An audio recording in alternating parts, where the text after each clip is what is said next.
Hello everyone, today we're ranking the crack pre-workout on the tier list, so let's just jump into it. First of all, the formula right here, I think first we need to calculate how much, if it's expensive or not. So the formula itself, so it's 340 grams per bottle, and it's 55. Ooh, okay.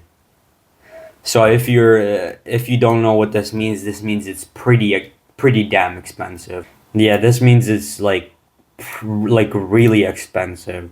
So on their official website, 55 for 340 grams, very expensive. So I think that kind of puts it lower on the list. But let's see if the formula itself is good. So obviously, first we have citrulline malate, 4,000. And again, if you're double scooping this, it's the L-citrulline is okay. If you're one scooping this, then it's not enough.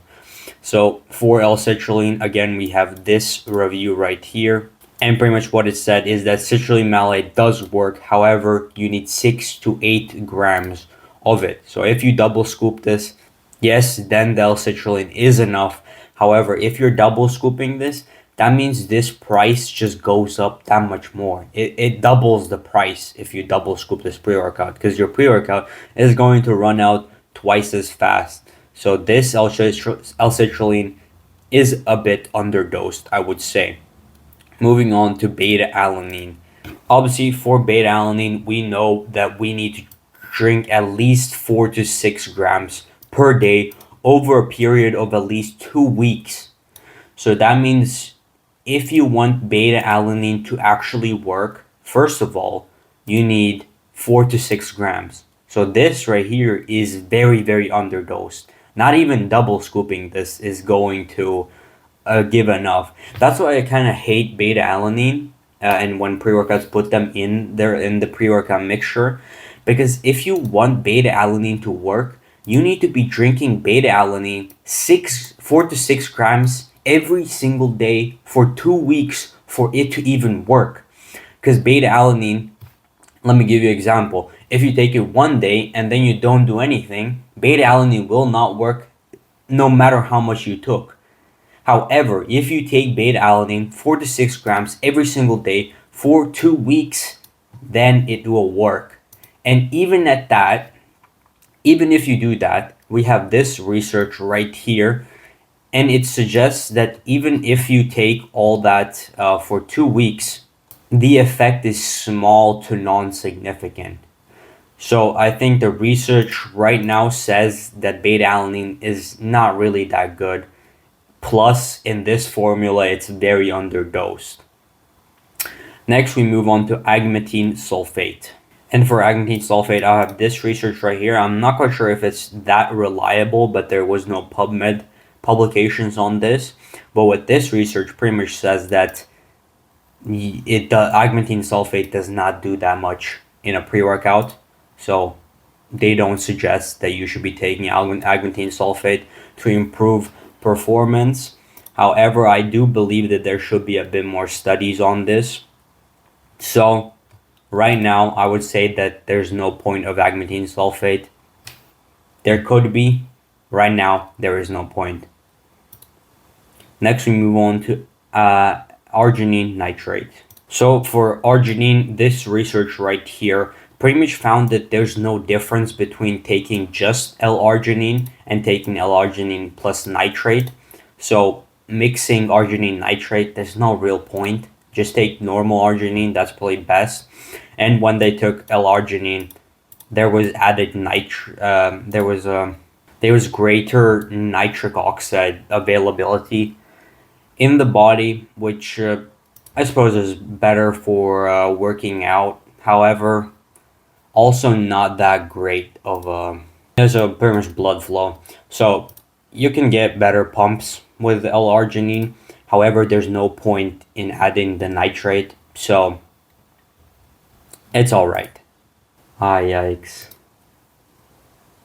What I just found also, this this research found that, yeah, it was, so this research was testing 6 grams of L-arginine, meaning that meaning that 500 is really not enough.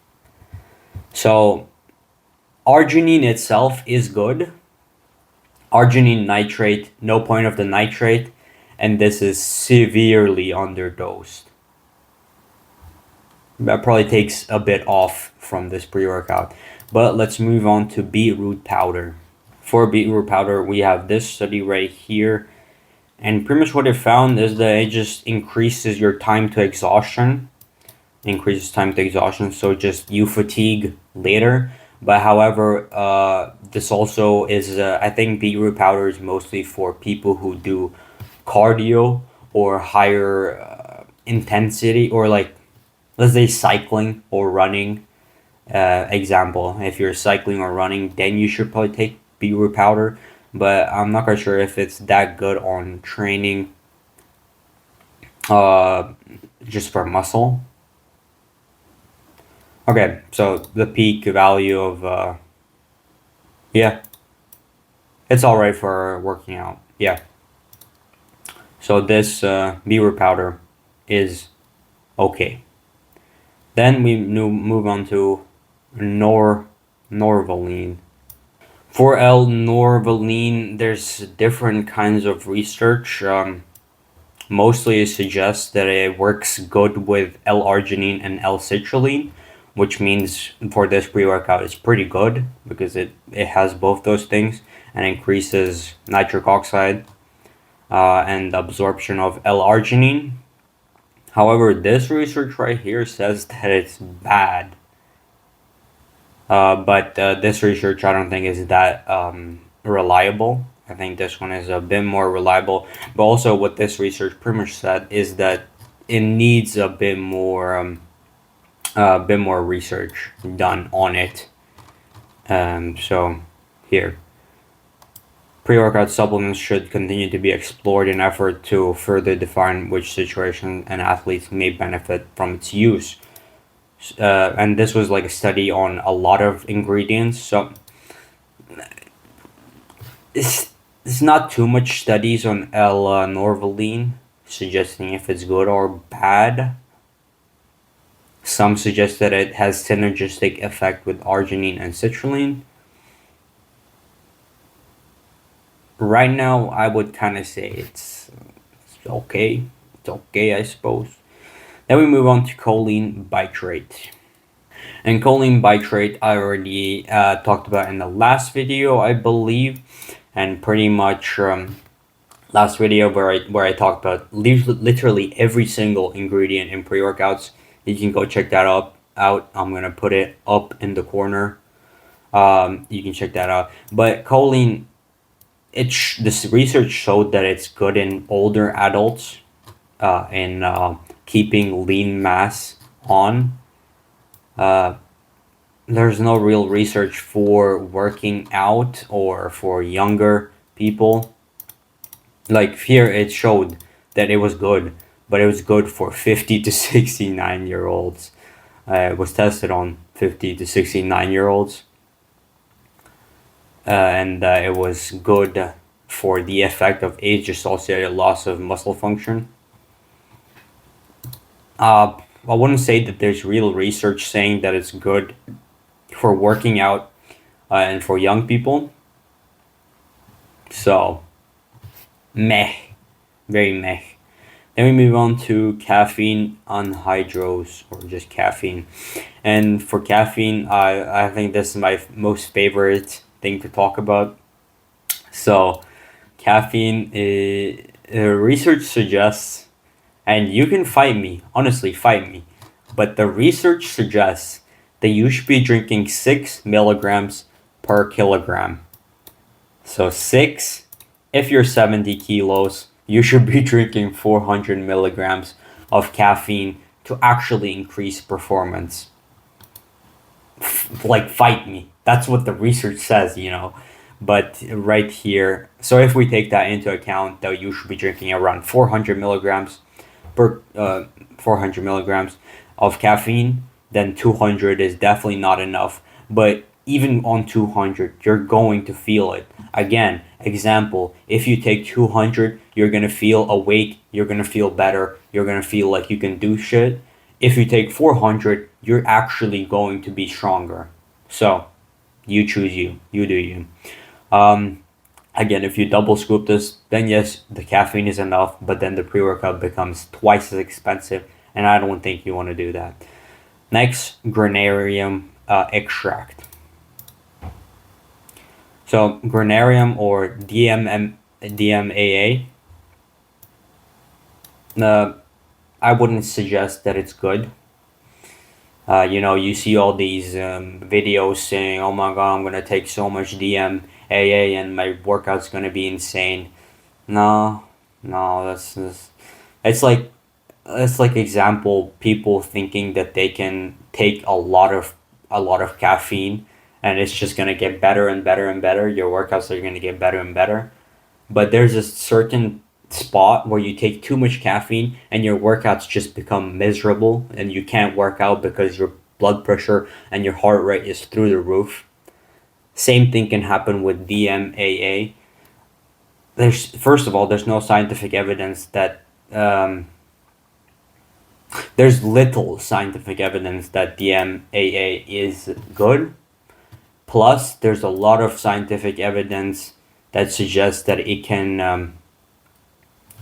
kind of hinder your workouts because of increased blood pressure, increased heart rate. So I would say this is not that good of an ingredient. However, it is very low dosed, so I would say it's okay. If you have this pre-workout, you can keep taking it. But if you're making a pre-workout, I probably wouldn't suggest you putting this in because this can create actual health problems. So that's that. Then we move on to silitium. So for this one, very, very difficult to say if it's good or not. To date, there have been no clinical studies of it on, and it's mostly used in healthcare. So if it's used in healthcare, I can't really see the association with it in pre-workouts. I suppose I think it was something with like focus and stuff. So very little research, and I think mostly what this pre-workout hopes that when you buy it and you're looking at the ingredients, what this pre-workout hopes is that you just don't like. It's hard to say because there's like most of these ingredients don't have research on them, so you can't say if it's good or bad. Like because there's no research saying that it's good or bad. So very weird. And lastly, let's do grains of paradise. And this grains of paradise has been used in fat loss supplements. And as you can see here, taking in grains of paradise may be effective and safe tool for reducing body fat. Again, I don't think I'm taking a pre-workout to reduce body fat. I don't know about how about you, but yeah. Okay. Quick overview. Not enough. Not enough. Not good. Um, Not enough. Not good.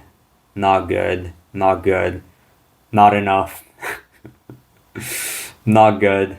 Um, I think this one was no research and fat reducer.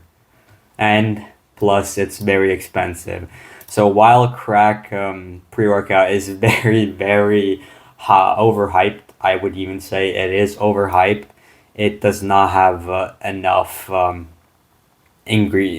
ingredients, and I would have to even put it below dope.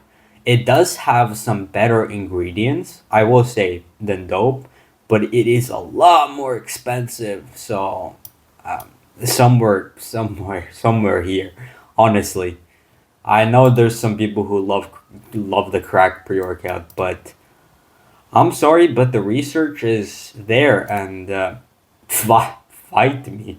Honestly, fight me. So yeah, that's pretty much it. So yeah, suggest any pre-workouts that you want me to review, and see you on the next one.